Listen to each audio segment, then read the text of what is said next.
Hello guys, मेरा नाम आशीष कुमार है। मैं बीपीएससी 64 क्वालिफाई किया हूँ और उसमें मेरा रैंक 392 है और मुझे रेवेन्यू ऑफिसर मिला है।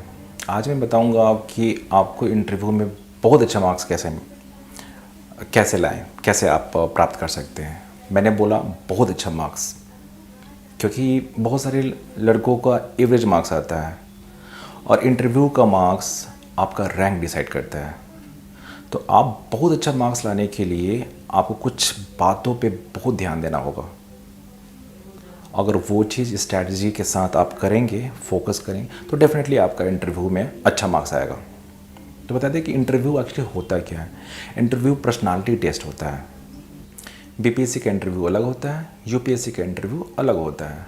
बीपीएससी में कुछ फैक्चुअल क्वेश्चन भी पूछे जाते हैं, लेकिन इंटरव्यू में आपको अपना नॉलेज शो करना होता है कि आपके पास एग्जैक्टली नॉलेज कितना है, यानी इंटरेस्ट कितना है। अगर इंटरेस्ट होगा तो आप किसी भी चीज़ के लिए उसका इन्फॉर्मेशन गैदरिंग करेंगे।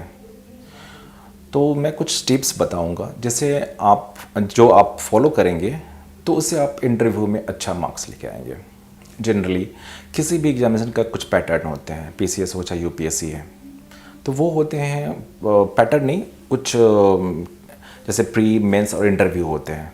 तो जनरली बच्चे प्री मेंस और इंटरव्यू ये सीक्वेंस के साथ तैयारी करते हैं, लेकिन मैं बोलता हूँ कि नहीं, आपको सीक्वेंस रिवर्स करना होगा। यानी सबसे पहले आप इंटरव्यू का तैयारी करें, उसके बाद मेंस का, और ये उसके बाद फिर प्री का। यानी अगर 1 साल आप लेके चलते हैं तो 1 साल काफ़ी है। मैंने इंटरव्यू के लिए क्यों बोला, क्योंकि मैंने पहले मेंशन कर दिया था कि इंटरव्यू एक पर्सनालिटी टेस्ट है और पर्सनालिटी एक दिन में नहीं निखरता है। आप सोचिए कि आप ऑफिसर बनने वाले हैं, आप में क्या क्या पर्सनालिटी होना चाहिए, क्या क्या क्वालिटी होनी चाहिए। धीरे धीरे उसको डेवलप कीजिए।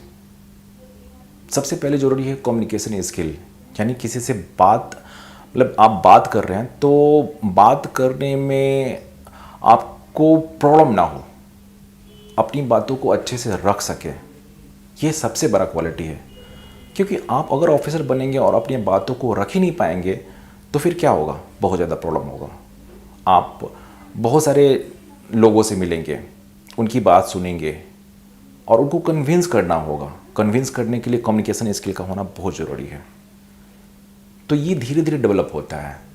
और एक चीज़ मैं बता दूं कि कोई भी स्किल प्रैक्टिस से डेवलप किया जा सकता है, चाहे वो ड्राइविंग स्किल हो, चाहे स्विमिंग स्किल हो, चाहे राइटिंग स्किल हो, चाहे कम्युनिकेशन स्किल हो।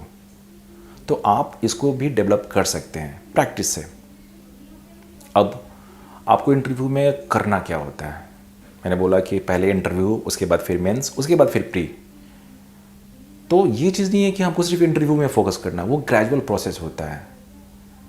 वो ग्रेजुअल प्रोसेस होता है। अच्छे लोगों से मिलिए, उनसे बात कीजिए, अच्छे अच्छे पर्सनालिटी की बातें सुनिए और देखिए वो बोलते कैसे हैं, उनके बोलने का स्टाइल क्या है। मैं बोल नहीं रहा हूँ कि कॉपी कीजिए, ये नहीं बोल रहा हूँ मैं कि हाँ जो आपको कोई पर्सनालिटी अच्छा लगता है तो वो जैसा बोल रहे हैं वही कॉपी कर लीजिए। नहीं, वो चीज़ नहीं, क्योंकि हर एक इंसान इंडिविजुअल्स यूनिक होता है और आप भी यूनिक हैं।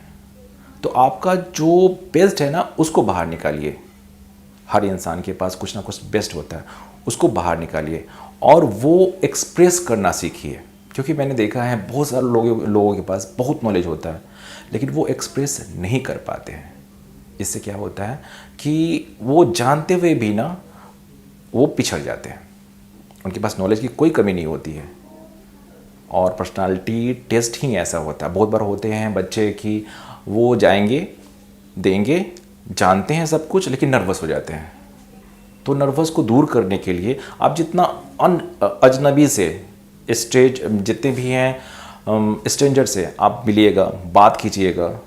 ये मत सोचिए कि वो आपके बारे में क्या सोचेगा। ये सबसे बड़ा प्रॉब्लम है ना कि आजकल कोई भी नहीं कर पाता है कि दूसरे लोग क्या सोचेंगे। ये मत सोचिए कि दूसरे लोग क्या सोचेंगे। आपको अपना पर्सनालिटी डेवलप करना है बस, और वो धीरे धीरे होगा। स्ट्रेंजर से बात कीजिए, ये सबसे मैंने देखा है, ये सबसे। मैं भी पहले बहुत इंट्रोवर्ट था, अपनी बातों को नहीं रख पाता था और हमेशा कहते थे अगर मान लो कि किसी से हम बात करें और उसको मेरी बातें पसंद नहीं आएंगी तो फिर क्या होगा, मेरा इमेज ख़राब हो जाएगा। ये कभी मत सोचिए। मैक्सिमम लोग यही सोचते हैं। जो है बोलिए। हाँ, अननेसेसरी चीज़ नहीं बोलना है, ये भी ध्यान रखना है। जो चीज़ है किसी बात पे डिस्कशन हो रहा है, अपनी बातों को रखिए, रिजिड मत होइए।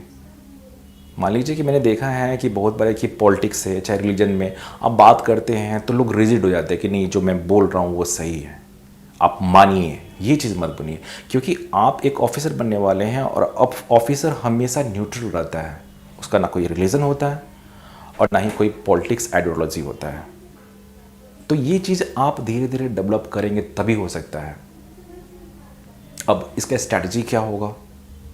तो मैंने जो बोला है कि नहीं, आपका जो आइडियोलॉजी है उसको चेंज कीजिए, आप न्यूट्रल होना सीखिए। न्यूट्रल हो जाएंगे, ऑटोमेटिक आप में वो धीरे धीरे डेवलप होना शुरू होगा। अब दो चीज़ें मैंने बताया, एक कम्युनिकेशन स्किल और एक न्यूट्रल होना। अब कुछ कंटेंट्स होते हैं, कुछ स्टैंडर्ड कंटेंट होते हैं, उसको आपको तो जानना ही होगा। मान लीजिए किसी टॉपिक पे, जैसे करंट अफेयर, ज़्यादातर इंटरव्यू में आपको करंट अफेयर से क्वेश्चंस पूछने को मतलब क्वेश्चंस आते हैं, या फिर ऑप्शनल सब्जेक्ट से, या फिर ग्रेजुएशन का सब्जेक्ट क्या है। और सबसे डिफ़िकल्ट और सबसे थोड़ा सा फंसने वाला होता है वो सिचुएशनल क्वेश्चन होते हैं। इसी के इर्द गिर्द इंटरव्यू आपका चलता है। तो आप तैयारी कर रहे हैं तो ऑप्शनल पेपर तो आपका ठीक होगा। ग्रेजुएशन करके आए हैं तो थोड़ा बहुत आप जान सकते हैं। जिसका ग्रेजुएशन सब्जेक्ट और ऑप्शनल सब्जेक्ट सेम है तो उसके लिए तो कोई प्रॉब्लम नहीं है, लेकिन जिसका ग्रेजुएशन सब्जेक्ट और ऑप्शनल सब्जेक्ट डिफरेंट है उनके लिए तो थोड़ा सा दोनों फोकस करना पड़ेगा। तो ये चीज़ आपको करना ही पड़ेगा। सबसे इम्पोर्टेंट और चीज़ क्या है कि अब करंट अफेयर में जैसे क्वेश्चंस पूछते हैं और उसे काउंटर क्वेश्चंस भी करते हैं, तो ये डील करना आना चाहिए। तो ये सबसे अच्छा क्या होगा ना कि आप अगर इंटरव्यू दे रहे हैं, चाहे इंटरव्यू की प्रिपरेशन कर रहे हैं ना, तो एक ग्रुप बनाइए और उसमें डेली 1 से 2 घंटा आप डिस्कशन कीजिए। कोई भी टॉपिक उठा लीजिए। मान लीजिए कि ग्रुप नहीं है और आप इंट्रोवर्ट हैं, आप अपनी बातों को एक्सप्रेस नहीं कर पाते हैं, तो मैंने किया है जो वो चीज़ मैं बताता हूँ और वो काफ़ी इफ़ेक्टिव है। वो है कि आप बैठिए मिरर के सामने और अपना कोई टॉपिक ले लीजिए और बोलना शुरू कीजिए। मैं बताऊंगा कि आप बोलिएगा ना तो फिर कुछ देर बोलिएगा, उसके बाद फिर वो रिपीटेशन होने लगेगा, बार बार बोलना, वही चीज़ बोलना शुरू कर देंगे। लेकिन कोई देखने वाला नहीं, आप खुद हैं और वहाँ पे आप फिर से मिरर के पास बैठिए और वही टॉपिक पे फिर से बोलिए। पहले से ज़्यादा इम्प्रूव होगा और कामनेस आएगा। उसके बाद फिर से वही टॉपिक लेके फिर से आप एक बार मिरर के सामने बैठ के उसके बाद बोलिए, अच्छा बोल लीजिएगा। ये मैंने देखा है कि 15 दिन प्रैक्टिस करने में आपका कंटेंट और आपका फ्लो दोनों बढ़ जाएगा। और ये सबसे ज़्यादा इम्पोर्टेंट है।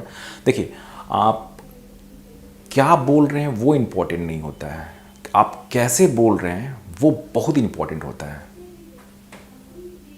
तो इस पे ज़्यादा फोकस कीजिएगा कि कैसे बोलना है, अपने कंटेंट को कैसे एक्सप्रेस करना है। तो वो धीरे धीरे ही डेवलप होगा, आपको इंटरव्यू के स्ट्रैटेजी के लिए सबसे इम्पोर्टेंट ये है कि आपको कुछ बातों पे ध्यान रखना होगा। यानी कि आप रिजिड नहीं होइएगा किसी बात पे। बहुत सारे ऐसे सिचुएशनल क्वेश्चन होते हैं जिसका आंसर नहीं मालूम होता है, तो आप सॉरी बोल के निकल जाइएगा। पोलाइट बनिए कि हाँ सॉरी सर मुझे नहीं आता है, तो वो क्वेश्चंस पास कर देंगे। और जितना हो सके ना क्वेश्चंस टू द पॉइंट देने की कोशिश कीजिए। इससे क्या होगा ना कि नंबर ऑफ क्वेश्चंस ज़्यादा बढ़ेंगे आपके, और जितना ज़्यादा क्वेश्चंस बढ़ेंगे उतना ज़्यादा अगर अच्छा जवाब दे रहे हैं ना तो उन लोगों को भी इंटरेस्ट लगेगा आपसे बात करने में। और देखिए, जहाँ इंटरेस्ट जग गया तो फिर वो आपका इंटरव्यू अच्छा होगा। ये मत सोचिए कि मान लीजिए कि आपका इंटरव्यू शुरू हुआ, एक क्वेश्चन का जवाब आप नहीं दिए, दूसरा क्वेश्चन का जवाब नहीं दिए, तीसरा क्वेश्चन का लगातार जवाब नहीं दिए, तो फिर क्या होता है ना, नर्वसनेस आना शुरू हो जाता है। ये मेरे साथ इस बार हुआ था। मुझे पूछा गया था कि बताइए कुछ अपने बारे में, मैंने बताया और शुरू के 5 क्वेश्चंस मेरे नेगेटिव हो गए। मेरे स्टेट ऑफ माइंड में यही चल रहा था कि अब मुझे या तो फिर 30 नंबर मिलेगा या फिर 40 नंबर मिलेगा। मैं डर गया था अंदर से, लेकिन वो एक्सप्रेस नहीं किया। इवन बोर्ड के एक मेंबर ने थोड़ा सा टिल्ड होकर उन्होंने देखा कि मेरा पैर तो नहीं कांप रहा है, लेकिन तब भी वो मेरा पैर नहीं कांप रहा था। फिर छठा जो क्वेश्चन आया वो मेरे फेवर में था। उसके बाद फिर मैंने बहुत अच्छा सा जवाब दिया, और बोर्ड मेंबर काफ़ी कोऑर्डिनेट होते हैं, वो बहुत आपको सपोर्ट करेंगे। तो छठा क्वेश्चन से मेरा इंटरव्यू उस समय से शुरू हुआ, लेकिन पहले के 5 क्वेश्चन नेगेटिव था, माइंड में था कहीं ना कहीं। छठा क्वेश्चन बहुत अच्छा हुआ, 7वां क्वेश्चन बहुत अच्छा हुआ, उसके बाद 2-3 सिचुएशनल क्वेश्चन हुए, मैंने बहुत अच्छा जवाब दिया। अब कॉन्फिडेंस आ गया था। जनरली ये इंटरव्यू 15 से 20 मिनट होते हैं मैक्सिमम, मेरा 25 से 28 मिनट हुआ था, और मुझे इंटरव्यू में भी बहुत अच्छे मार्क्स आए थे। वो मैं स्ट्रैटेजीज बताता हूँ कि ये मत सोचिएगा कि हाँ आपका 3 से 4 क्वेश्चंस हो गए तो आप डर गए, उसके बाद फिर सारा इंटरव्यू खराब हो जाएगा। उसके बाद फिर बोलेंगे ठीक है जाइए। तो आपको मार्क्स लाना है बहुत अच्छा इंटरव्यू में, और मार्क्स उसी से आ सकता है जो काम है इंटरव्यू में वहाँ पे हो पा रहे हैं, क्योंकि वो डिसाइड कर देगा आपका फ्यूचर कैसा है।